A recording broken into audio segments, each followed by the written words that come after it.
Hello and welcome to the Classic Motor Show here at the NEC.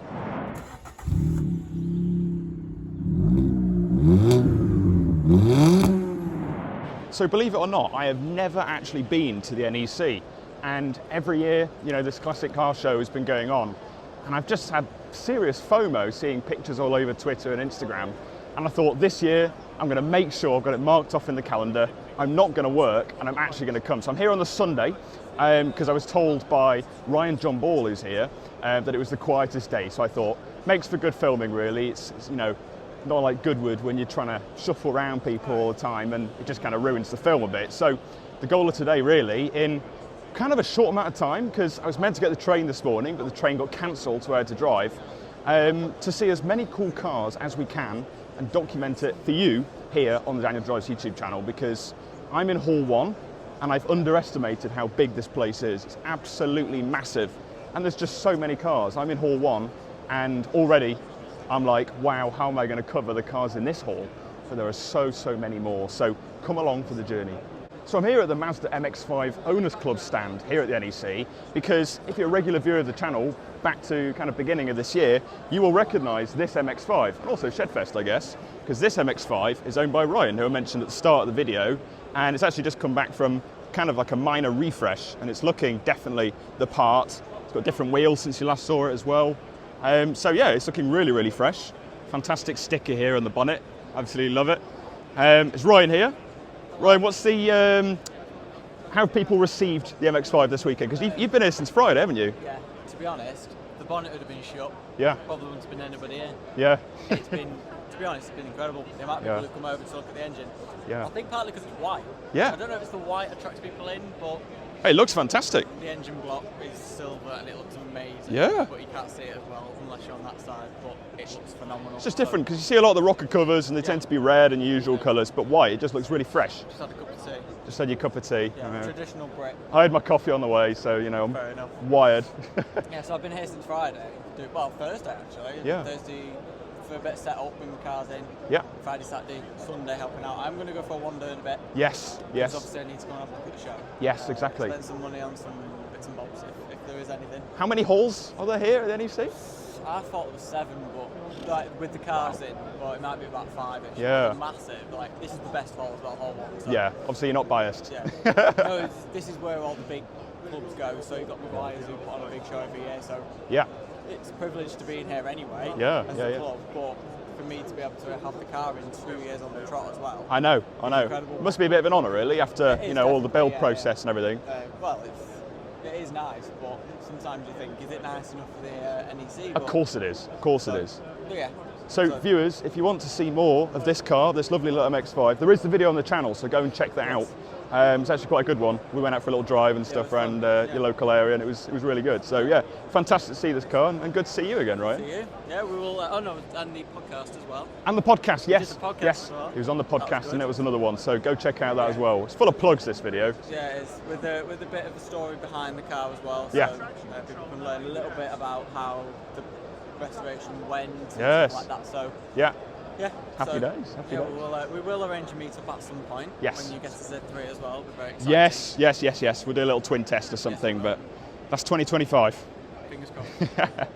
So walking around the NEC and any car show, you're always going to bump into Mr. Ewan Finley. Bump into you at almost every car show. But this year, we've not seen each other much, to be fair. 6 months, I think it's been. 6 months. Yeah. I know, thank God, what a break. But yeah, we're in Hall 5 now. There's 7 halls, I think, and there's not a chance I'm going to make it around all of the halls because it's only like 5 hours left or something. Got caught chatting for like an hour. So yeah, Left me here for 3. I know, it's typical there. I'll just use and abuse him, really. But yeah, we're going to walk around. There's lots of American cars here, lots of motorbikes. I think the Alic stands in here and wheeler dealers. So yeah, we'll see what we can see. Mark 1 Renault Twingo. You only ever see these when you're in France or Holland, and you'll be driving around or something, and you'll just see one in some like back alley or something, full of rust. But this one definitely isn't. I love this, absolutely love this. I think I actually follow the owner on Instagram. But these little Twingos, they're absolutely fantastic. Obviously all left-hand drive, because they never actually came to the UK due to some emissions complications and stuff. But yeah, absolutely love these cars, and we actually have a Twingo now, actually. You'll see it on the channel probably in the next few weeks. But yeah, obviously I've got a Panda, There's a Mark 1 Panda, and this one has done a massive charity road trip actually, Pandas for Prostate Cancer. And you can donate to their Just Giving and like their Facebook page and stuff, because it's a fantastic cause, it really, really is. South Wales to Pandino in Italy, what a road trip, especially in a Mark 1 Fiat Panda, basically taking it home. It's, you know, big road trips in these small cars, which is just so fantastic. So you in here as a resident Mini enthusiast, you've actually got a classic Mini and a modern Mini, and you've spent many years now trying to get me into Minis, haven't you? I'm not successful. I will be. One day. But if there's one Mini I do love, it's this one. The Mini GP, or just the R53 in general, really. Supercharged goodness. This one is in absolutely astonishing condition. But yeah, very rare cars, and it always staggers me how modern still these interiors look for a car that's 20 years old, maybe. GP 545, there you go. But yeah, very special cars. But there's another one around here in red, and this one's pretty stunning. It's actually got Union Jacks on the cover here. But yeah, oh god, on the roof as well, and the mirrors. But yeah, in red, looks very cool, very Italian job spec. So here now at the Alic stand in Hall 5, we've got the legendary Cara Cottage, which you've seen, you would have seen, recently on the Alic's channel. So this is where it all goes down, the podcast studio, and Chris Harris has been here. They've got the Holy sponsorship going strong there. But yeah, smells very gluey in here and very painty. Queen Elizabeth on the wall. But these have got to be the main attractions. Phil, we've got Luke's MX-5 there, and Stavros, the Ferrari as well. Absolute YouTube legends, this car, especially this MX-5. This was the car that got me watching Car Throttle back in the day, and probably led me to do YouTube, what I'm doing now. So pretty cool to see this car in the metal once again. Mr. Sinclair is out in full force with not one, but 1, 2, 3, 4, 5, 6, 7, 8, 9 Sinclair C5s, I think. That's absolutely fantastic. I love these. And there was one for sale on Facebook Marketplace near me not long ago, actually. I think it was about £2,000 or £3,000 or something. But yeah, very cool to see these. I don't know if I've ever seen one, let alone 9. It's insane. Following on from the Sinclair C5, how about 3 Bond bugs? I think the Lamborghini Gallardo has aged so well. And it's a car I never really cared about, but now I look at these and I go, yes, you know, that is really tasteful. Nice wheels as well, gorgeous yellow. And the interior, obviously this was kind of when Audi kind of got more involved with Lamborghini, and you can really tell it's absolutely stunning. Yeah, pretty timeless, and I'm sure the values of these are really going to go up. Sold at auction actually, but here is an AMG C63 Mercedes. And I'm not going to say anything about it because you'll be seeing this, or one of these, on the channel very soon. I'll leave you with that cliffhanger. Mercedes 190 2.5 Chiozza. You've got to do it in that proper Cosworth accent. Really like these cars. And I remember the Top Gear episode back in the day where James May drove one of these, and they go on about the values, and comparing the values for today, you know, it's pretty insane to imagine. There's some pretty gorgeous wheels down there as well, but in this grey, I really like it. I don't know, I've never massively been into Mercedes, but as of late, I've really been getting into them. Obviously, dogleg manual gearbox. I remember James May getting that wrong every time and reversing into Clarkson. But yeah, what a classic, what a classic. We've just walked past a load of exotic Aston Martins to look at this Aston Martin, which has to be the pinnacle of the brand. It's the Aston Martin Signet. I can't believe I'm saying that in the open of the NEC. I don't think I've ever seen one of these, ever. This one, I think, was for sale. Yeah, I think it is, it might be. Wonder if I can see the price. Sorry, I'll just squeeze through. 41,000 miles, automatic gearbox. Doesn't have a price on it. But these obviously based on the Toyota IQ, and it was to meet the emissions regulations or something. You know, because this would add to the average emissions for the Aston Martin brand. But yeah, fascinating to see one in the metal. Spotted a Z3. This one's a 2-litre automatic. I think it's a Japanese import. But yeah, always good to see one of these in real life, because this undoubtedly, I think is going to be the next car to be alongside the Panda. I'm trying to squeeze through past the Z46. But just love it. Front grille design, everything's just so timeless. The smallest cog has brought along this MGB GT. Obviously, Richard Hammond's business, the smallest cog, and this is their race car. And they brought it along with Brian James trailers. And yeah, very cool to see this. A car that has obviously been on YouTube a lot, got a lot of airtime, as they say. But yeah, it's been driven by the legend himself, Richard Hammond. Fully kitted out. This is not your usual MG. Yeah, I like this. Very cool to see it. Stood next to a Citroën Miari. Now, I haven't seen one of these in the UK for a long time. When I used to live in France, I used to see one almost around every corner, it seemed. But yeah, fantastic. I think actually the panels are riveted together. You can see some of the rivets here. It's a 1970 Miari, and it's very rare, as it says in French there. It's never offered with 3-point seat belts. Flimsy, lightweight body, but the chassis is mighty strong. Really fantastic, and this is the French dream. If you go to Saint-Tropez, down the harbour or something, you're going to Miari if you've got taste. I really like it, and a gorgeous orange as well. So the Renault 5 is obviously a very important car for Renault. It's very successful for them, but a car that's really going to bring them back to the legendary status in the 21st century is this, the new revised Renault 5, the Renault 5 Electric. They're actually calling it the R5. I've been waiting to talk about this on the channel for a long time, since the concept came out. But yeah, I think it looks fantastic. I've watched lots of reviews from the launch event, and I think it sounds like it drives fantastic. The whole package just seems to be really good, and a nice quality interior with nice recycled fabrics and stuff. I really like this car. I'd say it's probably car of the year for me so far. I really like it, and I really want to have a go in one.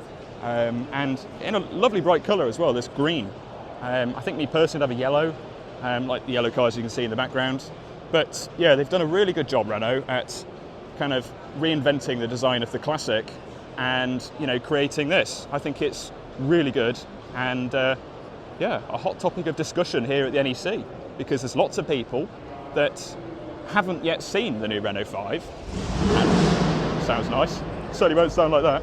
And they're now seeing this car, and this could be, as Johnny Smith said, Renault's mini moment, when they bring back a Classic and it becomes so well received, and see a lot of them on the road. So yeah, very well done Renault indeed. So growing up, my parents had 2 Lagunas, and this first generation Laguna was, I think, the one and only car my mum ever got a speeding fine in, which is quite cool. I'm sure she'll like me exposing her on YouTube, but yeah, Gen 1 Laguna, 30 years old apparently. I'd say a bit of a classic now, to be honest. Controversial, but just the shape of it is really nice, flows nicely. And for me, I'd pick this over, your Mondeos and, cars of this caliber. I think it's really nice, and a car special to me because obviously I grew up with them, so you kind of have a bit of nostalgia with these cars that you grew up with. Yeah, I'd love a Laguna, I really would. Yeah, the second one we had was the 2005 model, so Laguna after this, and it had to get scrapped in the end because somebody hit it in an Asda car park. Really tragic. But yeah, this first generation has to be my favourite. So the Renault 4, another French icon, is a car that Renault are bringing back, also in electric form, based on, I think, the same platform as the 5, and it's going to be coming a little bit later, but yeah, it's going to be exciting to see. It's almost like a crossover type car, and yeah, I think Renault are going down a really good direction. And it's good to see as somebody who grew up with Renaults, because they went through a bit of a down phase, I think, sort of in the 2010s. And they're back, and they're offering cars for French people and people around the world that people actually desire. Like this, Clio Williams, people definitely desired these. Gold wheels, dark blue paintwork. These were icons back in the 1990s. Obviously when Williams' Formula One team were doing really successful. Who knows, they might be again in the next few years with Carlos Sainz. I do hope so, because they've got a lot of heritage. But yeah, Clio Williams, what an icon. So a little predicament I am going through, I must admit. Z3 or Boxster? This is a really nice Boxster I'm stood next to. Mine probably wouldn't be as nice. It definitely wouldn't be as nice. But this is gorgeous in this white colour, silver wheels, and a nice kind of, red interior. I really like these cars. obviously the 986 generation. And I was just saying to Ewan, actually, I'm still with him. I was saying 10 years ago these didn't look too good, but now they look really, really nice. You know, they've aged so well, and people look at these with a lot of respect. Even 911 owners. I was listening to Chris Harris's podcast, and they were saying how it has to be one of the sweetest little sports cars you can buy at the moment for such an affordable price. Johnny Smith's got one as well. It's bargain Boxster. He got it for like £1,900. So you can get them really cheaply, really cheaply. So I don't know which direction to go down, but one thing I really would like, which I definitely won't be having anytime soon, green Carrera GT. What a thing. So there we go, a day at the Birmingham NEC at the Classic Car Show. Made it back to the Panda, got the shuttle bus. My legs are absolutely dead. What a day. It's been fantastic.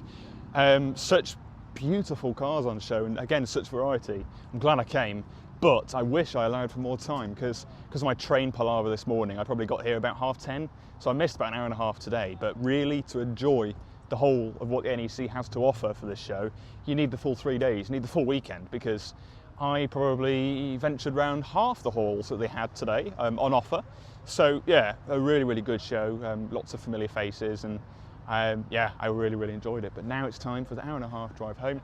I might stick on a podcast or something, but hope you've enjoyed this episode of Daniel Drives. Lots of exciting things to come, and a quick thank you because we reached 3,000 subscribers on Daniel Drives, which is something I never thought would happen. So thank you for the support, and also remember to check out the Daniel Drives podcast on all usual podcast platforms. That's a bit of a tongue twister. Yeah, plenty of good things for you to listen to, and yeah, drive safe, and I'll see you soon.